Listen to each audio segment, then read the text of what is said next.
भगवते वासुदेवाय। ओम नमो भगवते वासुदेवाय।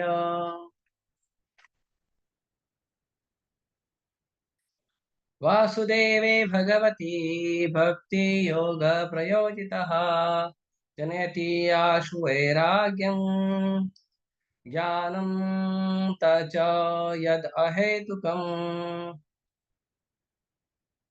वासुदेवे भगवती भक्ति योग प्रयोजिता जनयति आशु वैराग्यं ज्ञानं च यद अहेतुकम्। वासुदेवे भगवती भक्ति योग प्रमोदितः जनयति आशु वैराग्यं ज्ञानं च यद अहेतुकम्। Yes, anyone repeat?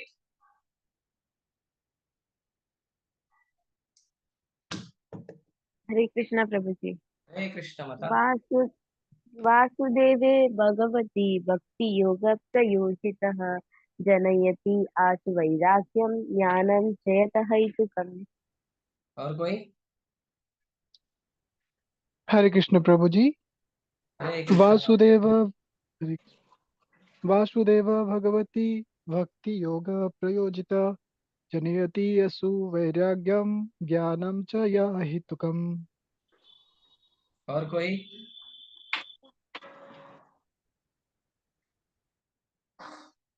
हरे कृष्ण प्रभु जी। हरे कृष्ण। वासुदेवे भगवते भक्ति योग प्रयोजितः जनयति आशु वैराग्यम ज्ञानं च यद हेतुकम्। और कोई? हरे कृष्ण प्रभु जी। वासुदेवे भगवती भक्ति योग प्रयोजितः जनयति आशु वैराग्यम ज्ञानं च यद अहेतुकम्। बस। ओके, शब्दार्थ अनुवाद और तात्पर्य कृष्ण कृपापूर्ति अभय चरणानंद भक्ति वेदांत स्वामी श्रील प्रभुपाद जी के द्वारा श्रील प्रभुपाद की जय। वासुदेवे कृष्ण के प्रति भगवती भक्ति भगवान की भक्ति भक्ति योग भक्ति संबंध प्रयोजितः व्यवहृत जनयति उत्पन्न करता है आशु तुरंत ही वैराग्यम वैराग्य विरक्ति ज्ञानम ज्ञान च तथा यथा जो अहेतुकम अकारण। भगवान कृष्ण की भक्ति करने से मनुष्य तुरंत ही अहेतुक ज्ञान तथा संसार से वैराग्य प्राप्त कर लेता है। तात्पर्य, भगवान कृष्ण की भक्तिमय सेवा को जो लोग भौतिक भावात्मक व्यापार की भांति मानते हैं वे यह तर्क कर सकते हैं कि शास्त्रों में तो यज्ञ दान तपस्या ज्ञान योग तथा इसी प्रकार की दिव्य साक्षात्कार की विधियों की संस्तुति की गई है। उसके मतानुसार भक्ति अर्थात भगवान की भक्तिमय सेवा तो उन लोगों के लिए है जो उच्च कोटि के कर्म नहीं कर पाते। सामान्यतः यह कहा जाता है कि भक्ति उपासना पद्धति तो शूद्रों वैश्यों तथा अल्प बुद्धिमान स्त्री वर्ग के लिए है, क्योंकि यह वास्तविक तथ्य नहीं है। भक्ति मार्ग सब समस्त दिव्य कर्मों से सर्वोपरि है। फलतः यह उत्कृष्ट होने के साथ ही साथ सरल भी है। यह उन शुद्ध भक्तों के लिए उत्कृष्ट है जो परमेश्वर के से संपर्क स्थापित करना चाहते हैं, और यह उन नव दीक्षितों के लिए सुगम है जो भक्ति रूपी घर की दहलीज पर हैं। पूर्ण पुरुषोत्तम भगवान कृष्ण का सानिध्य प्राप्त करना एक महान विज्ञान है और यह सब जीवों के लिए खुला हुआ है। इसमें शूद्र वैश्य स्त्रियां तथा शूद्र से भी निम्न कुल में उत्पन्न लोग सम्मिलित हैं। तो फिर गुण संपन्न ब्राह्मण हो तथा महान स्वरूप सिद्ध राजाओं जैसे उच्च कोटि के लोगों के विषय में कहना ही कहना ही है। यज्ञ दान तप इत्यादि नाम से प्रचलित अन्य उच्च कोटि के कार्य ये सभी सूत्र उप सिद्धांत हैं जो शुद्ध तथा वैज्ञानिक भक्ति पद्धति का अनुगमन करते हैं। दिव्य अनुभूति के मार्ग में ज्ञान तथा वैराग्य के दो सिद्धांत महत्वपूर्ण कारक हैं। संपूर्ण आध्यात्मिक विधि भौतिक तथा आध्यात्मिक प्रत्येक वस्तु के पूर्ण ज्ञान तक ले जाती है, और इसी पूर्ण ज्ञान का फल यह होता है कि मनुष्य भौतिक राग से विरक्त होकर आध्यात्मिक कार्यों में अनुरक्त हो जाता है। भौतिक राग से विरक्त होने का अर्थ पूर्ण रूप से निष्क्रिय हो जाना नहीं है। जैसा कि अल्प ज्ञान वाले लोग सोचते हैं। निष्कर्म का अर्थ है ऐसे कर्म न करना जिनका अच्छा या बुरा प्रभाव पड़े। निषेध का अर्थ सकारात्मक का निषेध नहीं है।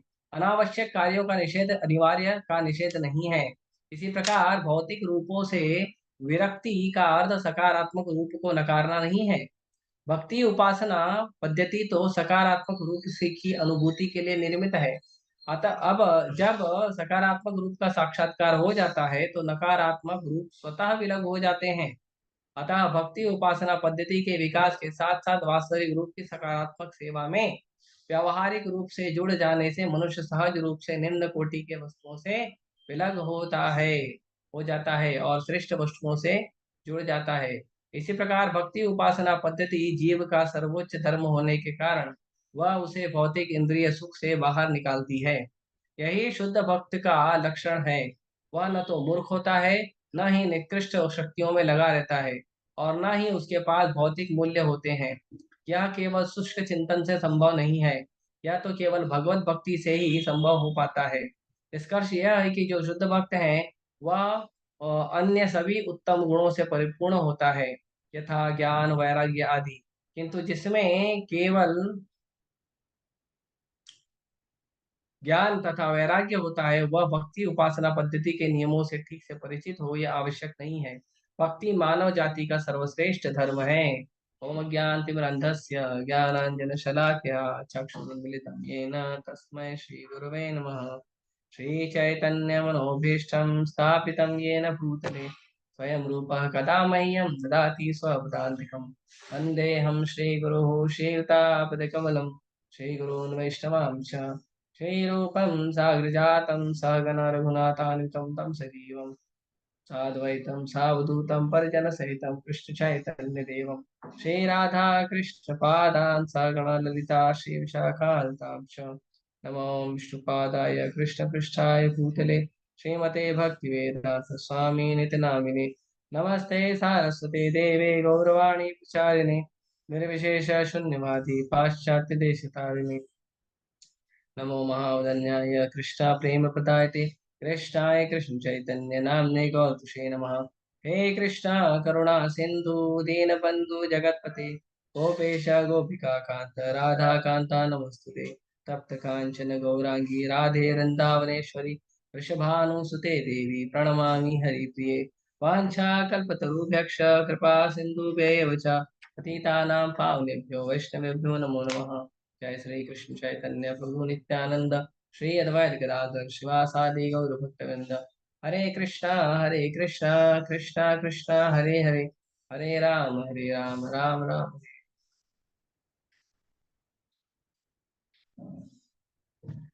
हरे कृष्णा। तो कल हमने जो श्लोक पे चर्चा की थी उसी श्लोक को आगे कंटिन्यू किया गया है और उसी श्लोक को थोड़ा आगे करके बताया गया है कि भक्ति का जो शक्ति है वो क्या है। तो कई बार जो होता है लोगों का ऐसा विचार होता है कि भक्ति जो है बड़ी साधारण चीज है और भक्ति की शक्ति को लोग जो है कम समझते हैं। तो इसीलिए ये श्लोक जो है सूत गोस्वामी बता रहे हैं कि भक्ति का असली पावर क्या है ना। ये जो कुछ श्लोक हैं ये बहुत इंपॉर्टेंट श्लोक हैं, यदि हम इसको याद कर लें तो हमें प्रचार करने में बड़ी सहायता होती है। तो कहते हैं वासुदेवे भगवती, किसकी भक्ति किसकी करना है भक्ति? वासुदेवे भगवती भक्ति योग प्रयोजिता। तो जो भगवान वासुदेव है, भगवान कृष्ण है, वसुदेव के पुत्र भगवान कृष्ण है, या वासुदेव का दूसरा अर्थ भी ये होता है कि जो वसुधा है, वसुधा मतलब जो पूरी पृथ्वी है, जो वसुधा के पति हैं उनको भी वासुदेव कहते हैं। वासुदेव का अर्थ ये भी होता है कि वासु मतलब जो हर जगह वास करते हैं। तो भगवान कृष्ण हर जगह वास करते हैं। भगवान कृष्ण परमात्मा है, पूर्ण पुरुषोत्तम भगवान है और हर जगह वास करते हैं। तो भगवान हर जगह वास करने के कारण भगवान को भी उनको वासुदेव भी कहा जाता है। तो कहते हैं वासुदेव भगवती भक्ति योग प्रयोजितः जनयति आशु वैराग्यम ज्ञानम तद अहेतुकम। तो कहते हैं कि जो भगवान वासुदेव की भक्ति है, जो भगवान कृष्ण की भक्ति है वो कैसी है? वो है भक्ति योग प्रयोजिता। उसके अंदर पूरा का पूरा भक्ति योग है। भगवान की जो भक्ति है वो कोई साधारण नहीं है। योग का मतलब पहले समझना चाहिए। कई बार लोग जो है ना योग का मतलब समझते हैं कि योग जो है वो एक्सरसाइज करने को योग कहते हैं। एक्सरसाइज को संस्कृत में व्यायाम कहते हैं, योग नहीं कहते। योग अलग है और व्यायाम अलग है। व्यायाम को हिंदी में, संस्कृत में व्यायाम कहते हैं, और उर्दू में कसरत कहते हैं, और इंग्लिश में एक्सरसाइज कहते हैं। वो योग नहीं होता है। योग का मतलब होता है जोड़ना, एक और एक दो को जोड़ेंगे तो उसको बोलते हैं योग। तो जो दो चीजों को जोड़ा जाता है उसको योग बोलते हैं। जैसे आप गणित में पढ़ते हैं तो योग होता है, फिर ऋण होता है, फिर गुणा होता है, फिर भाग होता है। तो ये जो योग है ये गणित वाला योग है। और योग का मतलब होता है जोड़ना। तो क्या जोड़ना है योग का मतलब? तो जोड़ने का उसमें संबंध जुड़ता है कि जो आत्मा है वो अपने प्रभु परमात्मा से जुड़े, वो अपने भगवान से जुड़े, उसको कहते हैं योग। हाँ, तो इसमें ये चीज कहा गया है, लेकिन कई बार लोग कहते हैं कि आप तो केवल भक्ति की बात करते हो। खासकर इस्कॉन के ऊपर कई लोग जो अपयश उठाते हैं, इस्कॉन या जो भगवान के भक्त हैं, भगवान कृष्ण के भक्त हैं, उनके ऊपर ये लोग अपयश लगाते हैं कि आप लोग तो कहते हैं, आप लोग तो खाली भक्ति भक्ति का बात करते हो। अरे वेदों में आप झांक कर देखिए, वेदों को खोल कर देखिए, वेदों में ज्ञान है, ध्यान है, तप है, त्याग है, और बहुत सारे मिस्टिक पावर है, अलौकिक शक्तियां हैं। तो इतना सारा तो वेदों में दिया है, आप क्या केवल भक्ति भक्ति भक्ति भक्ति का बात करते हो? हाँ, भक्ति जो है वो लो ग्रेड लोगों के लिए है, वो कम बुद्धिमान लोगों के लिए है। ब्राह्मणों क्षत्रियों के लिए भक्ति नहीं है, ऐसा उनका विचार है। वो लोग कहते हैं कि जो ब्राह्मण है, क्षत्रिय है, जो ऊंचे कुल के लोग हैं, जो ऊंचे स्तर के लोग हैं, जो वेद पढ़ते हैं, वेद पुराण पढ़ते हैं और उसके अनुसार अपने जीवन का पालन करते हैं, तो जो उनके लिए भक्ति नहीं है, उनके लिए ज्ञान है, ध्यान है, तप है। हाँ, ये सब उनके लिए है। भक्ति तो उन लोगों के लिए है जो वेद वगैरह नहीं पढ़ सकते हैं, जो ज्ञान ध्यान तप नहीं कर सकते हैं, ये उनके लिए भक्ति है। और ऐसा कह के वो लोग क्या करते हैं, भक्ति के महत्व को कम कर देते हैं। और इसीलिए कई लोग जो हैं ऐसे लोगों की बातों में फंस जाते हैं। भगवान कृष्ण भी भगवद गीता में यही कहते हैं, याम इमाम पुष्पिता वाचम प्रवदंती अविपश्चितः, के जो वेदों के अंदर जो है ना बहुत सारे पुष्पिताम वाचम, पुष्पिताम वाचम तो पुष्प मतलब फूल, तो पुष्पिताम वाचम ऐसे बहुत सारे शब्दों के वर्णन किए गए हैं वेदों में, जो पुष्पिताम वाचम जैसे, पुष्पिताम वाचम मतलब जो ऐसे लगते हैं कि बड़ी बहुत बढ़िया फ्लावरी लैंग्वेज है ना, फ्लावरी लैंग्वेज है, बहुत सारे फूलों जैसे सजा हुआ लैंग्वेज है, मतलब लोग उससे आकर्षित होते हैं। लेकिन भगवान इसको स्वीकार नहीं करते हैं। भगवान भगवत गीता में एक और श्लोक बोलते हैं जो बहुत महत्वपूर्ण है। भगवान कहते हैं, त्रैगुण्य विषया वेदा निस्त्रैगुण्य भव अर्जुन। भगवान कहते हैं कि हे अर्जुन, ये जो वेद हैं ये तीनों गुणों की बात करते हैं, लेकिन मैं जो तुमको चीज दे रहा हूँ ये तीनों गुणों के ऊपर की बात कर रहा हूँ। बहुत महत्वपूर्ण। भगवान या भगवान के भक्त कभी भी किसी व्यक्ति को ऐसी चीज नहीं देते हैं जो निकृष्ट हो, जिसका जीवन में कोई मूल्य ना हो, जिसको करने से हम लोग जो है, हम लोगों का वैल्यू कम हो जाए। ऐसा कोई भी वस्तु भगवान कभी नहीं देते हैं, और ना भगवान के भक्त देते हैं। लेकिन जो बहुत से बड़े बड़े ज्ञानी हैं, जो अपने आप को वेदांतिस्ट कहते हैं, वेदों में बहुत आगे बढ़ा हुआ व्यक्ति समझते हैं, वो कहते हैं कि नहीं नहीं, कृष्ण भक्ति है ये सब क्या है, ये सब उनके लिए है जो शूद्र हैं, जो वैश्य हैं, जो स्त्री हैं, जो कम बुद्धिमान है, ये उन लोगों के लिए है। ये भक्ति का अपमान। आगे कहते हैं कि जो अ, भगवान की भक्ति है, वो भगवान की भक्ति जो है ना बहुत आसान चीज है। खाली बैठ के हरे कृष्ण करते क्या? अरे तपस्या करो, ध्यान लगाओ, हाँ, त्याग करो, दान करो। इस्कॉन वाले पैसा लेते हैं, इस्कॉन के पास बहुत सारा पैसा है, लेकिन इस्कॉन वाले कुछ बांटते नहीं है, दान नहीं करते, सारा पैसा, सारा दुनिया का पैसा लेते हैं, अमेरिका भेज देते हैं। ऐसा लोग बोलते हैं। लेकिन ये समझना चाहिए भक्ति क्या है, भगवान की भक्ति कैसी है। प्रभुपाद जी कहते हैं, भक्ति दिव्यता की सर्वोत्तम पराकाष्ठा है। भक्ति क्या है? भक्ति सबसे हाईएस्ट लेवल का जो दिव्यता है, तो सबसे हाईएस्ट लेवल का दिव्यता है भक्ति। भक्ति आध्यात्मिक जीवन में जो सबसे ऊंची चीज है वो है भक्ति। इसीलिए जो भक्ति है वो ऊंची भी है और आसान भी है। जैसे उदाहरण, किसी व्यक्ति को 100 माला बिल्डिंग में चढ़ना है ना।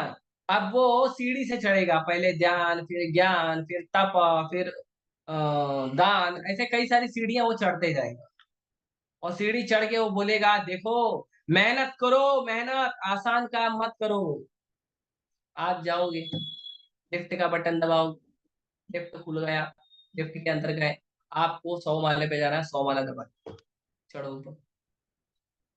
100 माला छोड़ो, 10 माला पकड़ लो। 100 तो बहुत बड़ी बात है, तब तक आदमी शरीर छोड़ देगा।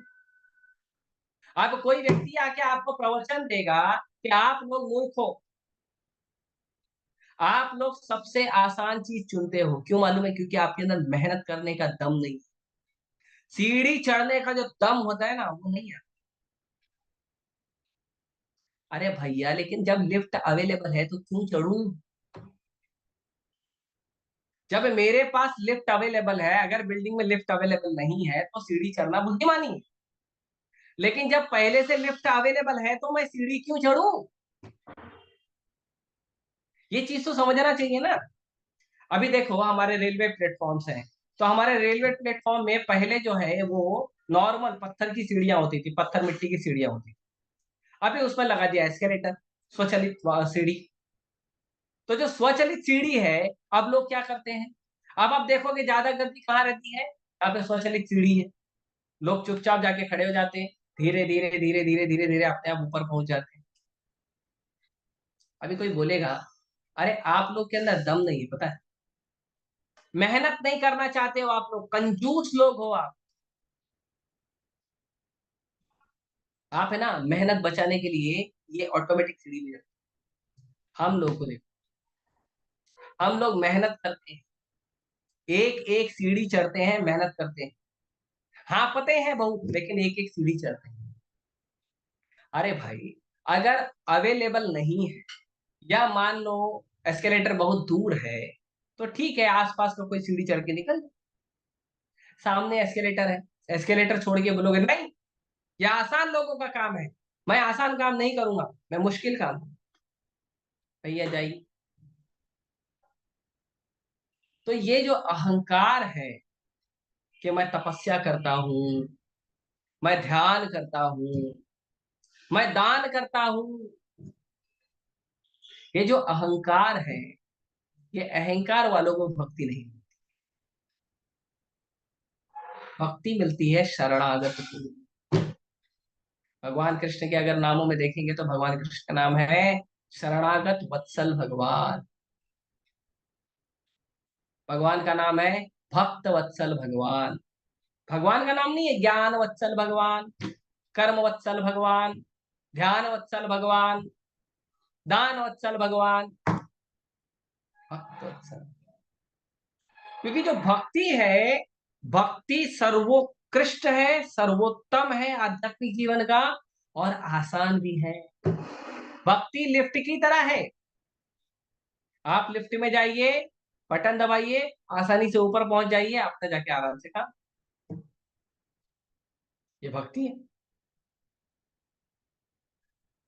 लेकिन अगर कोई व्यक्ति कहेगा नहीं, मुझे मेहनत करना है, मैं मेहनत करूंगा, तो ठीक है, आप मेहनत करिए, मेहनत करने के लिए मना नहीं। लेकिन जब तक आप भक्ति तक पहुंचोगे, जब तक आप 10 माले तक पहुंचोगे, तब तक क्या होगा? तब तक आप आस्वादन नहीं कर पाओगे ना।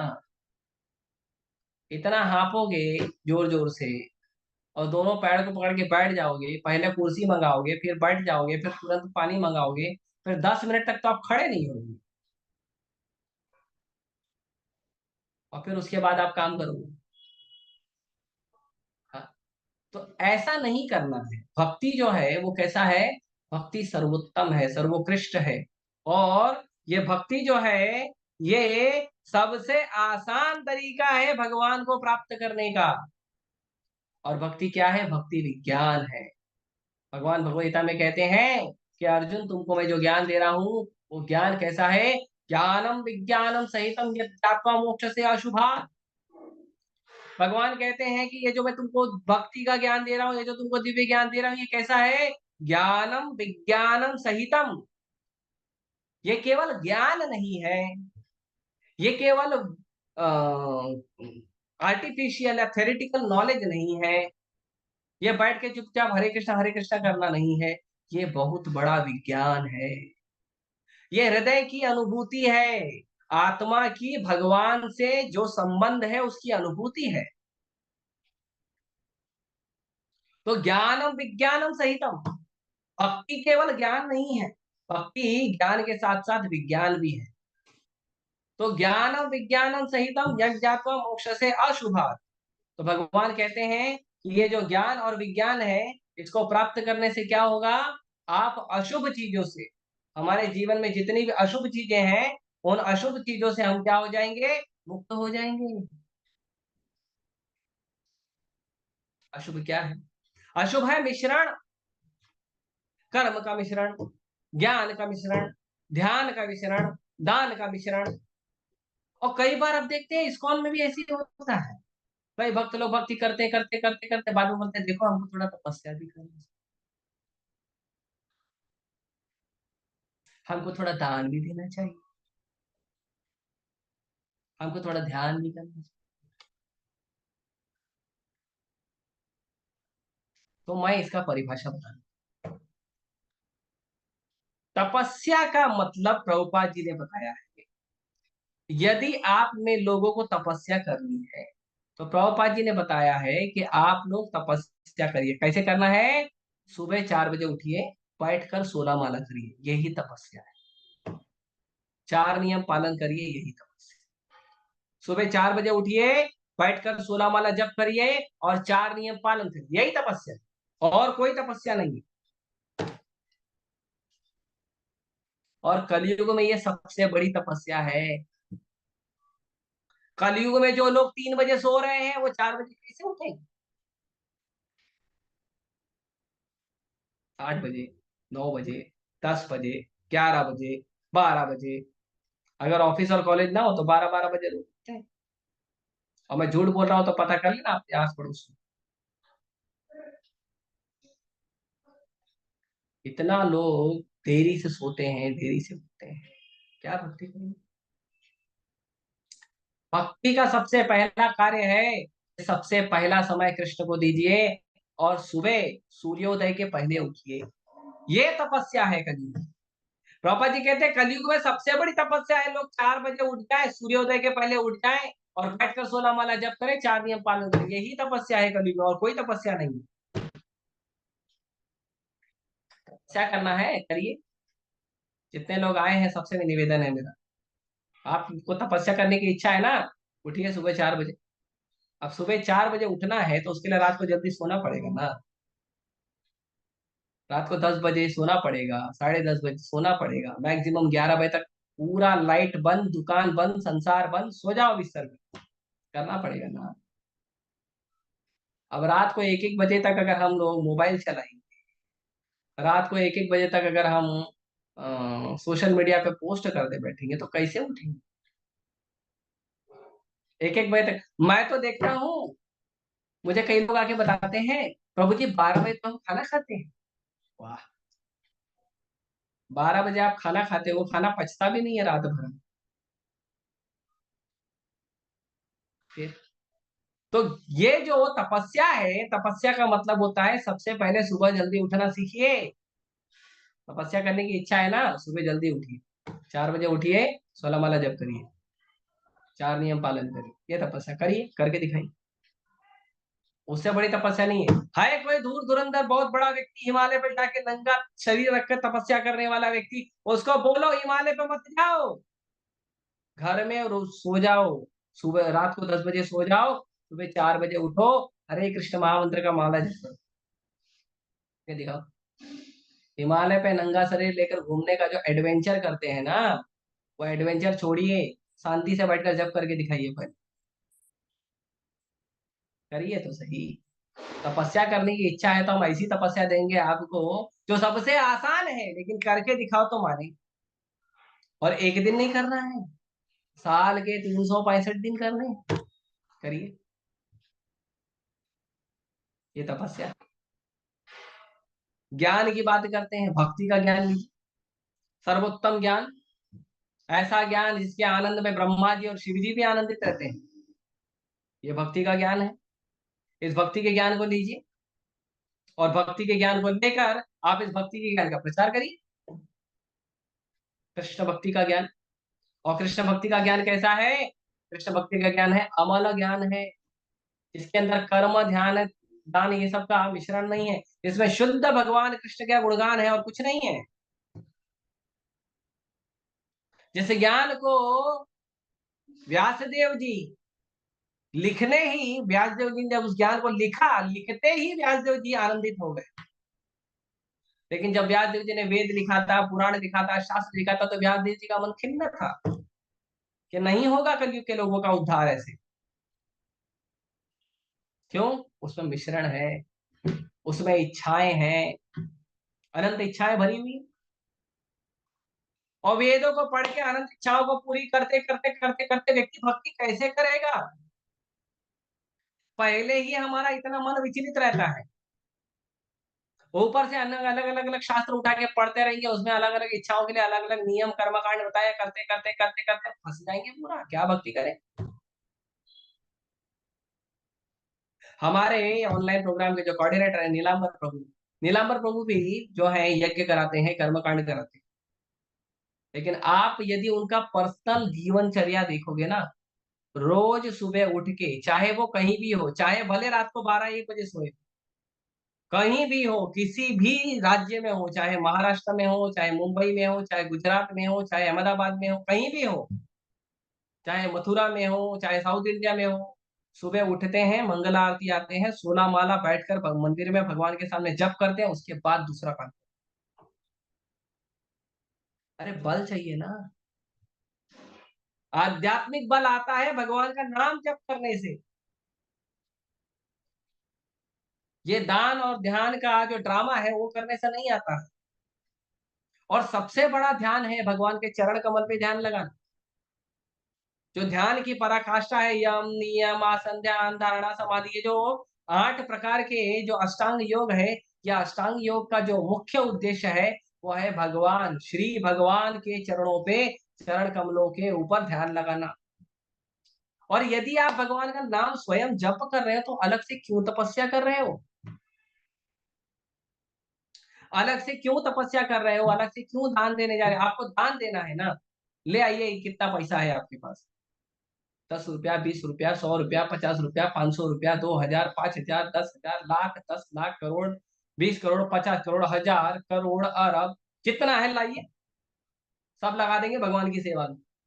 आप पूरी दुनिया लाइए, पूरी दुनिया को भगवान की सेवा में लगा देंगे। ऐसा प्रभुपाद जी ने हमारे सिस्टम बना के दिया। एक बार विदेश में एक व्यक्ति, प्रभुपाद जी के एक शिष्य ने क्या किया, एक न्यूज़पेपर का कटआउट लेके आया। उस न्यूज़पेपर के कटआउट में ऐसा पैसे का ढेर रखा हुआ था और एक स्वामी ऐसे कर रहा था, ऐसे। तो जो न्यूज़पेपर का कटआउट लाए थे उसको वो कैसा कर रहा था, प्रभुपाद जी को, उस प्रभुपाद जी के शिष्य ने कहा, देखो न्यूज़पेपर में आया है, कितना अच्छा स्वामी है, कितना विरक्त वैरागी है। तो प्रभुपाद जी बोले वो न्यूज़पेपर वाले को बुलाओ और ऐसा नोट का ना बड़ा आप ढेर लगाओ और मेरा ऐसे फोटो। क्या? पापा जी ने ऐसा क्यों बोला? पापा जी ने कहा इसलिए क्योंकि क्या त्यागोगे आप? त्याग करना है, क्या त्यागोगे? ऐसा कौन सा वस्तु आपका है जो आप त्यागोगे, ये मुझे बता। एक वस्तु आप बता दो जो संसार में आप आए हो और आपका है और आप त्यागोगे। एक वस्तु बताओ, कोई एक वस्तु बता दो जो आप बोलोगे ये मेरा है, मैं कृष्ण को दे रहा हूं। अरे कृष्ण की अनुकंपा से, कृष्ण की कृपा से, कृष्ण की दया से ही सब कुछ प्राप्त हुआ है। बात भले आपके कर्मों की है लेकिन उन कर्मों को पूरा करने वाले भी कृष्ण ही। बात भले हमारी चेतना की है लेकिन उस चेतना के अनुरूप कृपा करने वाले भी कृष्ण ही है। यदि कृष्ण ना दे तो तुम्हारे कर्म और चेतना कर क्या ले? तो क्या त्यागेंगे हम? और त्यागने का, हम खुद त्यागने का तो छोड़ो, हम खुद कृष्ण के अंश है, कृष्ण का अंश है, कृष्ण के संसार है, कृष्ण की पूरी सृष्टि है, हम क्या त्याग सकते हैं? तो ये त्याग का जो आडंबर है ये बड़ा झूठा है। ये मेरा है, ये मेरा है, ये मेरा है। शरीर छोड़ दो, पता चलेगा। जिस दिन शरीर आप छोड़ोगे, आपको जो सबसे ज्यादा प्यार करता है, जो व्यक्ति आपको सबसे ज्यादा प्रेम करता है, वही सबसे पहले बनेगा, उठा कर लेके जाओ इसको, इधर से चला दो या गाड़ दो। त्यागना है। तो ये जो विचार है कि हम त्यागेंगे, ये विचार जो है वो बड़ा ही गलत विचार है। लेकिन लोग कहते हैं नहीं, हमको अगर भक्ति करनी है तो हमारे हृदय में त्याग भी होना चाहिए, हमारे हृदय में ज्ञान भी होना चाहिए। तो प्रभुपाद जी कहते हैं ये ज्ञान और त्याग जो है ये तो भक्ति के साथ साथ चलते। अरे कोई व्यक्ति बुद्धिमान नहीं है, ज्ञानी नहीं है, कोई उसने त्याग नहीं किया, अरे वो भक्ति करेगा, अपने आप उसके हृदय में ज्ञान और वैराग्य प्रकट हो जाएगा। क्यों? तो एक कथा आती है भागवत के महिमा की। भागवत की महिमा की कथा आती है कि भागवत की महिमा की कथा में बताया जाता है कि जो भक्ति देवी है, वो भक्ति देवी जो है वो एक बार नारद मुनि से मिली, वो रो रही थी। एक माँ थी, जो जवान माँ थी, अपने दो बूढ़े बच्चों के लिए रो रही थी वृंदावन में। तो वृंदावन में जब वो दो बूढ़े बच्चों के साथ रो रही थी, माँ जवान है, बच्चे बूढ़े हैं, नारद मुनि में। नारद मुनि बोले अब क्या हुआ माता, क्या हुआ देवी, आप कौन है, ये दोनों कौन है, आप रो क्यों रही हैं? तो माँ ने कहा मैं इन दोनों बूढ़े बच्चों की माँ हूँ। नारद मुनि बड़े विचारशील हो गए, अरे आप तो जवान हो, बच्चे तो बूढ़े हैं, उल्टा कैसे हो गया? तो भक्ति देवी कहती है मैं भी बूढ़ी थी, लेकिन मैं वृंदावन में आके जवान हूँ। धन्य है वृंदावन की महिमा कि भक्ति कितनी भी बूढ़ी हो, भगवान के संपर्क में आते ही भक्ति जवान हो जाती है। और दो बच्चे जो भक्ति के जो पुत्र हैं दो, वो है ज्ञान और, तो भक्ति के तो दोनों पुत्र हैं, दोनों बच्चे बस भक्ति के हैं। यदि कोई माँ को स्वीकार कर लेता तो दोनों बच्चे अपने आप आ जाएंगे। तो यदि कोई व्यक्ति भक्ति करता है तो ज्ञान और वैराग्य तो उसके अपने हृदय में अपने आप प्रकट हो जाएगा ना, अलग से क्यों प्रकट करना है? और प्रभुपाद जी इसमें बड़ा सुंदर बताते हैं कि जैसे त्याग का मतलब होता है नकारात्मक से दूर जाना, जो नेगेटिव एनर्जी है उससे दूर जाना, इसको बोलते हैं त्याग। त्याग इसीलिए किया जाता है, त्याग का जो मेन अर्थ है वो ये है कि संसार में जितनी भी नकारात्मकता वस्तुएं हैं उनसे दूर जाना, उसको कहते हैं त्याग। और ज्ञान का मतलब होता है जो सकारात्मक वस्तु है उसके नजदीक जाना। तमसोमा ज्योतिर्गमय, तमस मतलब नकारात्मक, ज्योतिर्गमय मतलब सकारात्मक। तो नकारात्मकता से दूर होना और सकारात्मकता के पास जाने को कहते हैं त्याग और ज्ञान और वैराग्य। लेकिन भक्ति अकेले इतनी पावरफुल है कि जो व्यक्ति भक्ति कर रहा है उसको अलग से त्यागना नहीं पड़ेगा, भक्ति उसके हृदय में अपने आप वैराग्य प्रकट कर देगी। और भक्ति में अकेले इतनी शक्ति है कि वो स्वयं भगवान से जब कनेक्ट हो जाता है व्यक्ति, तो अपने आप ज्ञान वर्धन भी होने लगता है। तो भक्ति करने से ज्ञान और वैराग्य तो अपने आप आ जाता है। लेकिन जो व्यक्ति भक्ति नहीं करता, आप देखोगे बड़ा बड़ा पढ़े लिखा एक नंबर का गधा, खाने का कल्चर नहीं है, सोने का कल्चर नहीं है, कपड़े पहनने का कल्चर नहीं है, बात करने की तमीज नहीं है। अरे भैया आप ज्ञान लिए हो? हाँ मैं ज्ञान लिया हूँ, बहुत बड़ा डिग्री है मेरे पास, बहुत बड़ा यूनिवर्सिटी का बहुत बड़ा डिग्री है, बहुत बड़े देश से लाया है। और जब मुंह खोलेगा तो एक नंबर का गधा, क्या फायदा? आप देखो बड़ी बड़ी कंपनी के बड़े बड़े सीईओ, बड़े बड़े मालिक लोग, आप देखो गंदी गंदी गालियां देते। व्यवहार देखो, न खाने का तरीका, न सोने का तरीका, न नींद सोने का, न जागने का तरीका, न सुबह उठने का तरीका।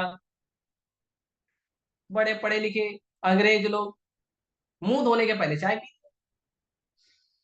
इतना भी अक्कल नहीं। और वही भारत के पढ़े लिखे लोग स्वीकार कर रहे अमेरिका वाला बनना है। तो अमेरिका वाले अमेरिकन बन के बाद में हिप्पी बन गए, तो तुम वो बनोगे, जाओ दारू पी के गटर में सोना बढ़िया। तो ऐसा ज्ञानी मत बनिए, ऐसा त्यागी मत बनिए। और जो दूसरे आप साधुओं को देखो जो त्याग करके बैठे हैं, ज्ञान लेकर बैठे हैं, वो त्याग करते हैं, ज्ञान लेते हैं, और उसके बाद जाके हिमालय पे बैठ जाते हैं, फिर वहां पे आनंद नहीं आता, तो यहाँ पे वापस आते हैं, हॉस्पिटल खोलते हैं, स्कूल खोलते हैं, कंबल बांटते हैं, खिचड़ी बांटते हैं।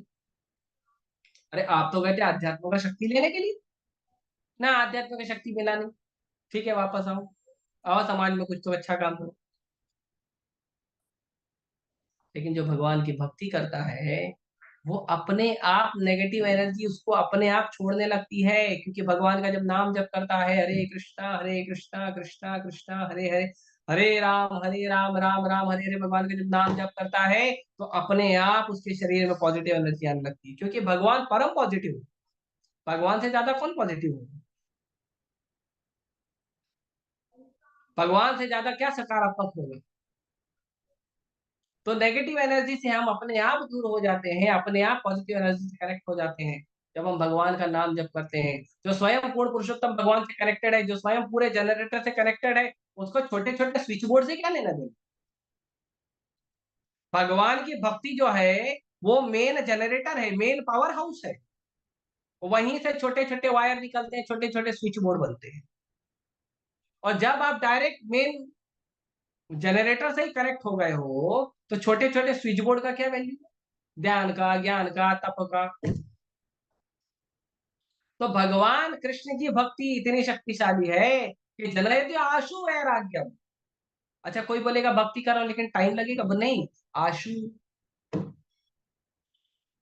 जनयति निर्माण होता है, आशु, आशु मतलब जल्दी, बहुत फटाफट होता है।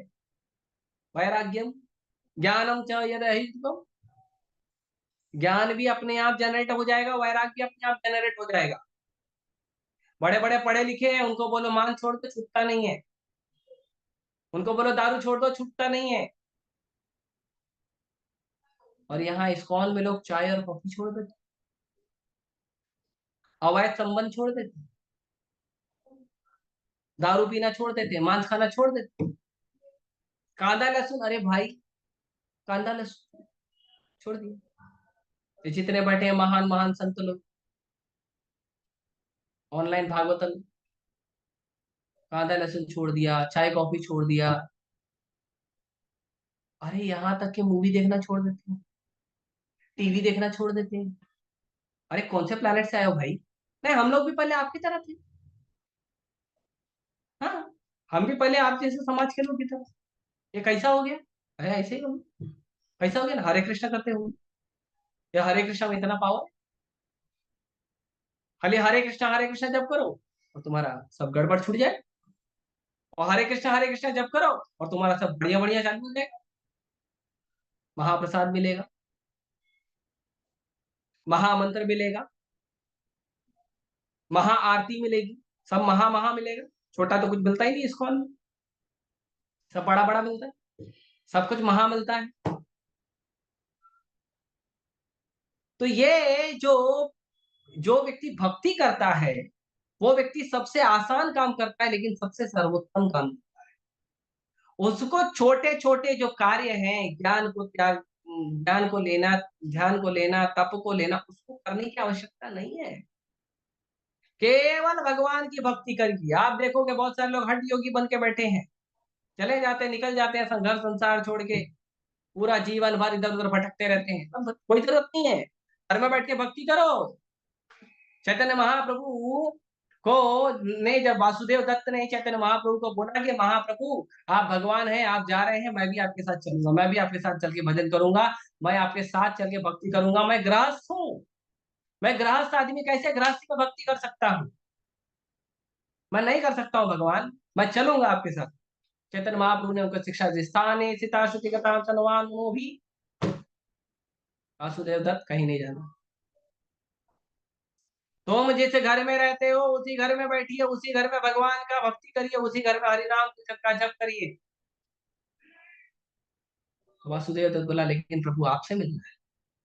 तो भगवान बोले तुम घर में जाओ, घर में ताली बजाओ और ताली बजा के कीर्तन करो, और जब तुम कीर्तन करोगे तो तुमको मेरे रहने की अनुभूति होगी। करो, आप लोग भी करो। आप लोग चाहते हो इस्कॉन में आना, अच्छी बात, लेकिन जब आप इस्कॉन में नहीं आ पाते हो और आपको उस आनंदमय कीर्तन का भाव होता है तो क्या करना है? ताली बजा के कीर्तन करना है घर में।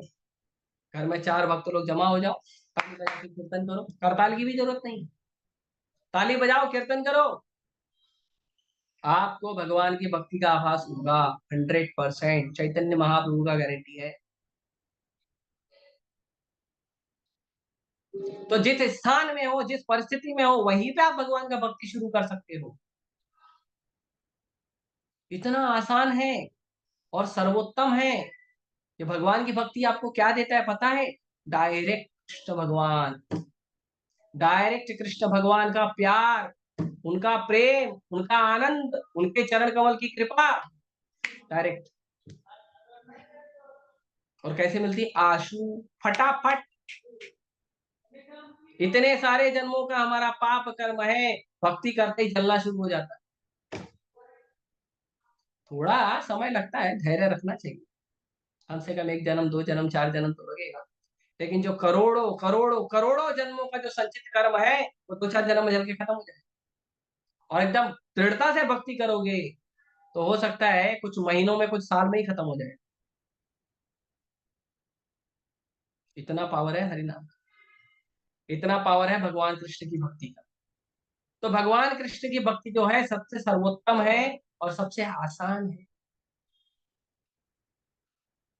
इसको करने के लिए कोई क्वालिफिकेशन की जरूरत नहीं है, कोई जरूरत नहीं है आपको ब्राह्मण बनने की, क्षत्रिय बनने की, वैश्य बनने की, शूद्र बनने की, कोई जरूरत नहीं है, कोई जरूरत नहीं स्त्री बने हुई जन्म में। अरे मैं तो इस जन्म में स्त्री हूँ, अगले जन्म में मेरे को पुरुष जन्म लूंगी, तब मेरे को इस्कॉन वाले स्वीकार करेंगे। नहीं, क्यों?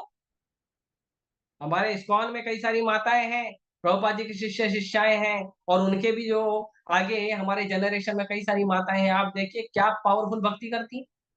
हमारे इस्कॉन में ऐसी ऐसी माताएं हैं, और माता जी लोग को देख के हम ब्रह्मचारी लोग तो माता जी से आदर्श लेते हैं कि क्या भक्ति करती है।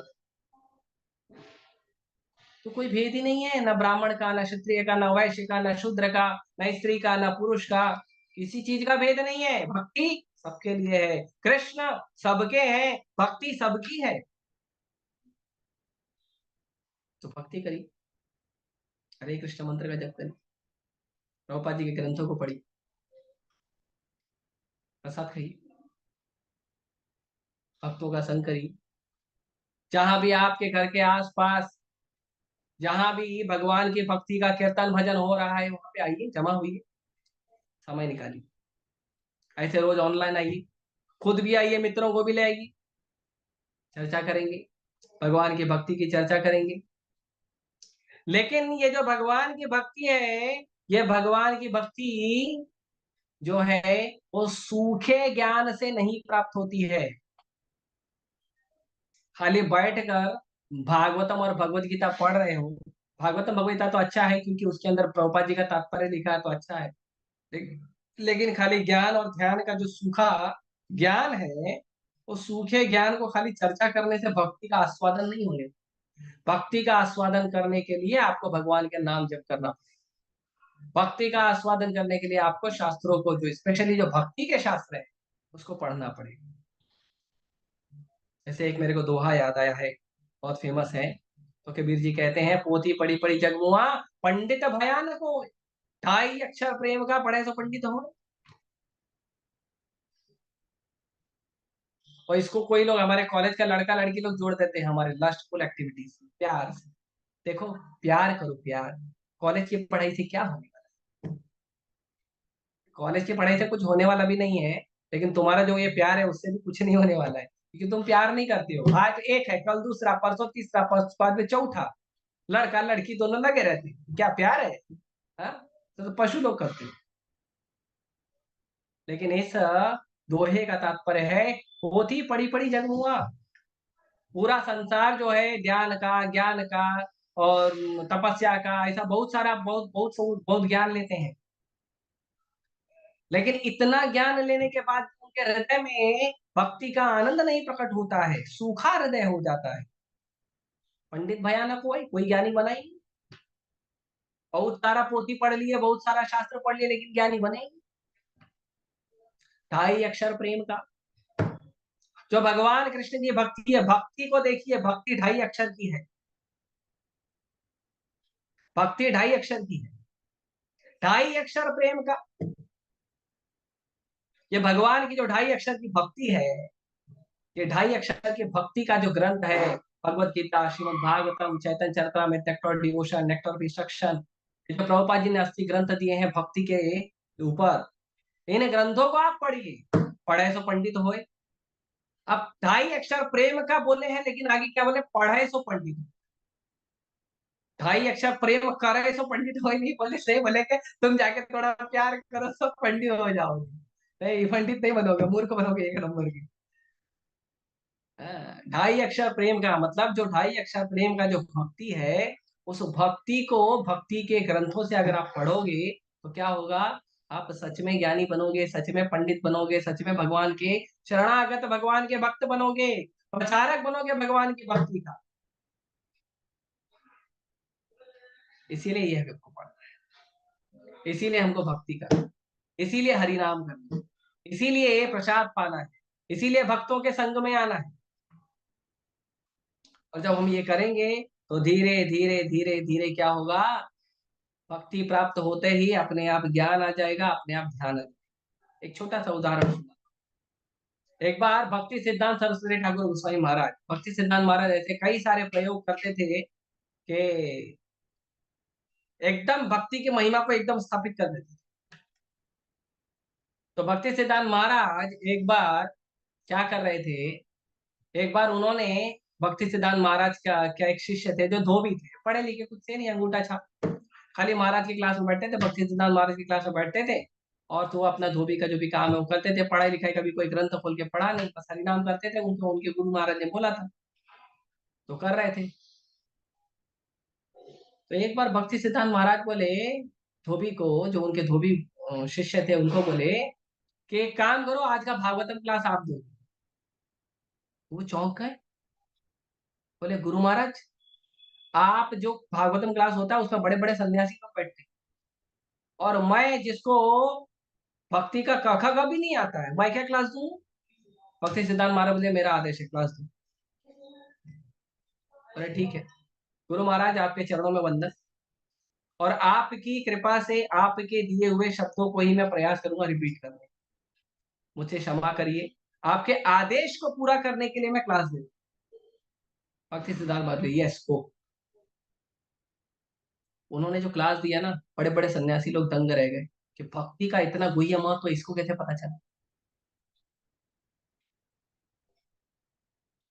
तो भक्ति इतनी पावरफुल है, इतनी शक्तिशाली है कि भक्ति से सब कुछ प्राप्त हो सकता है।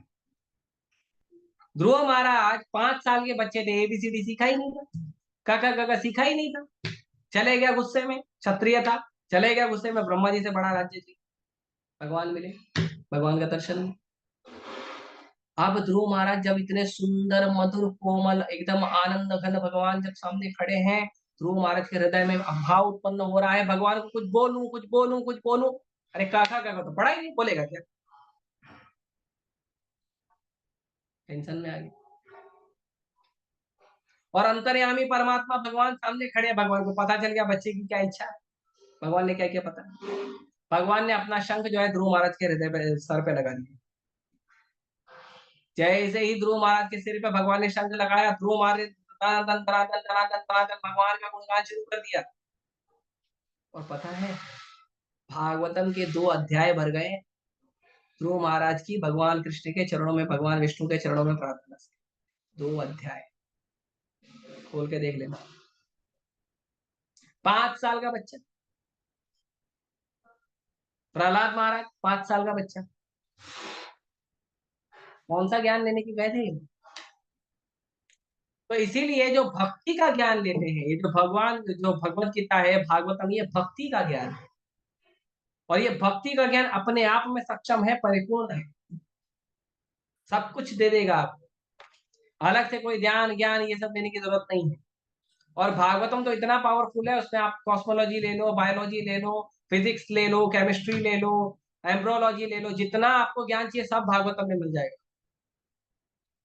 भागवतम खोलिए, क्या नहीं मिलेगा भागवतम में? अभी ये एक एक श्लोक करके हम चर्चा कर रहे हैं, देखो कितनी गहन चर्चा होगी। ये भक्ति का प्रभाव, तो भक्ति का ज्ञान बड़ा शक्तिशाली। हमारे परंपरा में एक आचार्य हैं, जगन्नाथ दास बाबा जी महाराज। आज जगन्नाथ दास बाबा जी महाराज का तिरोभाव दिवस है। वो भी ज्यादा पढ़े लिखे नहीं थे, लेकिन उनकी प्रताप को, उनकी महिमा को पूरा नवदीप जानता था। और वो कैसे थे? वैष्णव सार्वभौम। जितने भी वैष्णव लोग थे वो जगन्नाथ दास बाबा जी महाराज को अपना शिरोमणि मानते थे। वो अथॉरिटी थे उस समय। जगन्नाथ दास बाबा जी महाराज जो हैं वो बहुत बूढ़े हो गए थे, उनका पूरा शरीर ऐसा झुका रहता था, उनकी आंखें हमेशा बंद रहती थी। जब उनको भगवान के चरण में तुलसी लगाना होता था तो उनके एक शिष्य थे बिहारी, वो बिहारी उनका आंख का पलक खोलते थे तो दास बाबा जी महाराज देखते थे और शालिग्राम के ऊपर भगवान के चरण पर तुलसी लगा। इतने बूढ़े हो गए, लेकिन भक्ति इतनी उनकी थी, इसका कोई हिसाब नहीं। 194 वर्ष तक जीवित थे जगन्नाथ दास बाबा जी महाराज। ज्यादा समय नहीं है, कुछ कुछ सालों पहले, कुछ आई थिंक 400 साल पहले, 400 नहीं 300 साल। और जब भक्ति विनोद ठाकुर चैतन्य महाप्रभु का जो जन्म स्थान है, जिसको योगपीठ कहते हैं, उसको ढूंढ रहे थे, तो पहले क्या हुआ था कि पहले जो चैतन्य महाप्रभु का जो जन्म स्थान है वो गंगा नदी के इस पार हुआ करता था, पूर्व में नहीं पश्चिम में हुआ करता था। लेकिन चैतन्य महाप्रभु तो पूर्व में प्रकट हुए हैं। तो एक बार रात को भक्ति विनोद ठाकुर रात में टेरिस के ऊपर टहल रहे थे और उनके टेरिस से उन्होंने देखा कि उनको बहुत ज्यादा, शाम के समय बहुत तेज प्रकाश आ रहा है। उन्होंने देखा तो बोले ये अचानक इतना तेज प्रकाश कहाँ से आ रहा है? तो उन्होंने ध्यान से देखा, तो ध्यान से देखा तो उन्होंने देखा भगवान चैतन्य महाप्रभु है, भगवान नित्यानंद है, गदाधर पंडित है, श्रीवास ठाकुर है, और जितने चैतन्य महाप्रभु का एसोसिएट है वो है। ब्रह्मा जी आए हैं, शिव जी आए हैं, नारद जी आए हैं। अरे, तो उन्होंने देखा कर क्या रहे हैं, सब चैतन्य महाप्रभु का गुणगान कर रहे हैं। तो ये जो गौरा आरती हम गाते हैं ना इस्कॉन में, हमारे जो गौरा आरती गाते हैं कि जयो जयो गौरा चंद्र आरती का शोभा, ये वही वर्णन है जो भक्ति विनोद ठाकुर ने देखा था टेरिस से। भक्ति विनोद ठाकुर का जो घर है गोद्रुम द्वीप में, गोद्रुम द्वीप में उनका घर है, उनके घर का नाम है स्वानंद सुखद कुंज। उसके टेरिस से भक्ति विनोद ठाकुर ने देखा, और भक्ति विनोद ठाकुर देखे, उनको लगा शायद मैं गलत देख रहा हूँ, तो उन्होंने भक्ति सिद्धांत महाराज को भी ऊपर बुलाया, उन्हीं के पुत्र हैं, सगे बेटे हैं, तो उनको ऊपर बुलाया। उन्होंने बोला देखो ये जो सामने दिख रहा है बरोबर है? बोले हाँ एकदम बरोबर है, जो आप देख रहे हो परफेक्ट है। तो भक्ति विनोद ठाकुर बोले लेकिन मैं बोलूंगा तो लोग मानेंगे, क्योंकि ऑलरेडी प्रचार हो गया था कि गंगा का जो पश्चिम तट है वहां पे चैतन्य महाप्रभु का योग पीठ है, वहां पे चैतन्य महाप्रभु का जन्म स्थान है। तो क्योंकि बड़े अधिकारी, सरकारी लेवल पे बहुत बड़े अधिकारी थे भक्ति विनोद ठाकुर, तो उन्होंने क्या किया, जितना भी पुराना मैप था सब निकलवा लिया और सारे पुराने मैप से जोड़ जोड़ के देखने लगे, और जितने भी पुराने शास्त्र से सबको निकाला और सारे शास्त्रों को भी जोड़ जोड़ कर देखने लगे महाप्रभु का जन्म स्थान। तो करते करते करते करते फाइनली उनको पता चला कि ये चैतन्य महाप्रभु का जन्म स्थान। तो बोले एक दिन जाके देखना पड़ेगा। तो वो जो जगह उन्होंने मार्क किया, जिस जगह से प्रकाश आ रहा था, वो जगह पे वो गए। तो वो जगह पे गए तो वो जगह जो है एक मुसलमान के कब्जे में थी, क्योंकि पहले आक्रमण वगैरह बहुत हुआ था बंगाल बंगाल में, अभी भी देखो बंगाल में आक्रमण होते ही रहता है मुसलमान लोग का। तो पहले तो मुसलमान के कब्जे में था, लेकिन वो वहां पे एक आश्चर्य था कि वहां पे केवल तुलसी ही तुलसी उगी हुई। तो भक्ति विनोद ठाकुर ने देखा, तो भक्ति विनोद ठाकुर ने कहा कि ये जो जगह है इसका मालिक कौन है? वो बोला मैं। तो उन्होंने कहा अगर मुझे ये जगह खरीदनी है तो आप कितने में दोगे?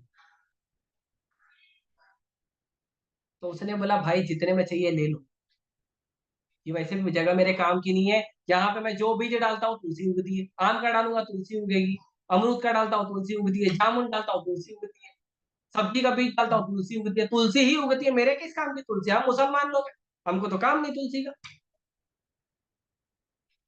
भक्ति विनोद ठाकुर कन्फर्म, यही जगह है चैतन्य महाप्रभु। लेकिन अब करें क्या? कोई सर्टिफिकेशन चाहिए ना, कोई जो वैष्णव टॉप मोस्ट वैष्णव है उसका सर्टिफिकेशन चाहिए ना। तो वो जगन्नाथ दास बाबा जी महाराज के पास गए, उन्होंने कहा बाबा जी महाराज आप कोई गुरु हैं, भक्ति विनोद ठाकुर के गुरु हैं, गुरु महाराज आप यदि चलकर उस जगह को देखें और अगर आपको लगे कि वो महाप्रभु का जन्म स्थान है तो कृपया करके मुझे बताएं, मार्गदर्शन करें।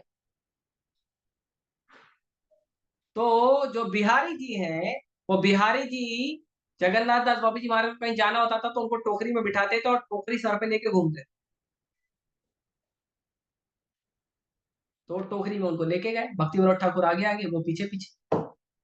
अब इतने बूढ़े हैं कि एकदम ऐसे हैं, न चल सकते हैं न देख सकते हैं, एकदम ऐसे झुक कर रहते थे जगन्नाथ दास बाबा जी महाराज।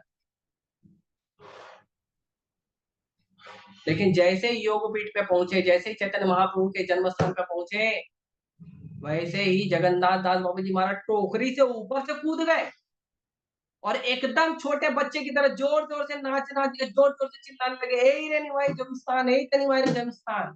यही चैतन्य महाप्रभु का निमाई का जन्म स्थान है। कंफर्मेशन। तो चैतन्य महाप्रभु का जन्म स्थान है, और ढूंढने में भक्ति विनोद ठाकुर ने उनका प्रयास किया, उसका कंफर्मेशन दिया है जगन्नाथ दास बाबा जी महाराज, जो उस समय सारे के सारे वैष्णव के सार्वभौम शिरोमणि थे। तो आज उनका तिरुभाव दिवस, इसके लिए हम उनको स्मरण करते हैं और उनके जीवन से हमें प्राप्त होता है, शिक्षा प्राप्त होती है कि भक्ति अपने आप में परिपूर्ण है। भक्ति किसी ज्ञान और ध्यान पर आधारित नहीं है, किसी ज्ञान और वैराग पे आश्रित नहीं है। भक्ति अपने आप में कंप्लीट है। आप केवल जैसा इस्कॉन में बताया गया है, 16 माला जप करिए, 4 नियम का पालन करिए, सुबह जल्दी उठ के भगवान का भजन करिए, जो आपको संभव हो सके प्रयास करिए सेवा करने का, और भक्तों का संग करिए। आप जितना इसका प्रयास करेंगे उतना आप देखेंगे धीरे धीरे धीरे धीरे धीरे धीरे आपके अंदर ज्ञान भी आएगा, वैराग भी आएगा, और धीरे धीरे हमारा जीवन अच्छा बने। तो इसका हम प्रयास करेंगे और आप सभी से प्रार्थना है, आप सभी मेरे लिए प्रार्थना करिए भगवान श्री राधा रासबिहारी से कि मैं भी थोड़ा बहुत जो भक्ति करने का विचार रखता हूँ, थोड़ा बहुत भक्ति ठीक से कर पाऊँ, आप लोग के आशीर्वाद से, राधा रासबिहारी के प्रभुपाद जी के गुरु महाराज के आशीर्वाद। हरे कृष्ण। किसी का कोई प्रश्न या सुझाव है तो पूछ सकते हैं।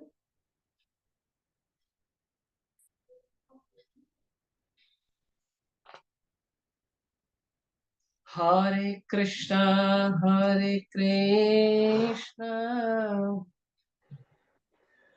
किसी का नहीं है? हरे कृष्णा प्रभु जी। हरे कृष्ण माता।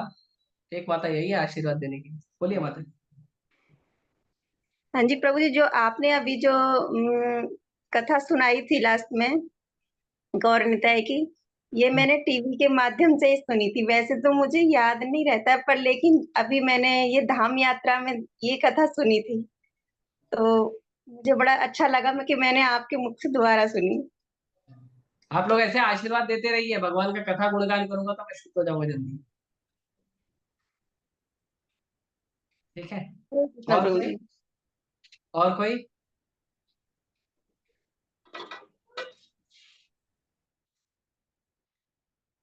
और कोई भक्त है आशीर्वाद देना चाहते हैं? ठीक है, आप सभी का बहुत बहुत धन्यवाद। ग्रंथराज श्रीमद् भागवतम की जय, श्री प्रभुपाद जी की जय। हरे कृष्णा कृष्णा कृष्णा हरे हरे, हरे राम राम राम।